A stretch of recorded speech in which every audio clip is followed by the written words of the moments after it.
ബ്രേക്കപ്പുകളും തേപ്പുകളും ഒക്കെ ട്രെൻഡായ ഇക്കാലയളവിൽ യഥാർത്ഥ പ്രണയം തിരിച്ചറിയുക പ്രയാസമുള്ള കാര്യമാണ്.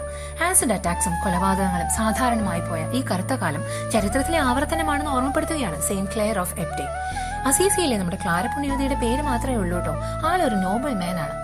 ചെറുപ്പത്തിലെ റിലീജിയസ് ലൈഫിനുള്ള കോൾ ഫീൽ ചെയ്ത് he lived at home much like A Munk. പക്ഷേ പിതാവ് വളരെ വെൽത്തി ആയ ഒരു ഫാമിലിയിൽ നിന്നുള്ള ഒരു യുവതിയുമായി അദ്ദേഹത്തിന്റെ വിവാഹം ഉറപ്പിച്ചു. When the young man said he prefer to devote himself to God, the woman tried to seduce him. അദ്ദേഹം നിരസിച്ചപ്പോൾ കോപാകുലയായി പ്രതികാരം ചെയ്യുമെന്ന് അവൾ ശപഥം ചെയ്തു. ക്ലെയർ ഫ്രാൻസിലെ നോമാൻഡി റീജിയനിലേക്ക് ഓടിപ്പോയി ഹെർമിറ്റായി ജീവിച്ചു തുടങ്ങി. Words spread of his wisdom and ability to heal by prayer, and Claire had to keep moving from place to place in order to have solitude. He was ordained a priest. വൈകാതെ കോപിഷ്ഠയായ ആ യുവതി അയച്ച agents അദ്ദേഹത്തെ കണ്ടുപിടിച്ച് തലവെട്ടി കൊന്നുകളഞ്ഞു.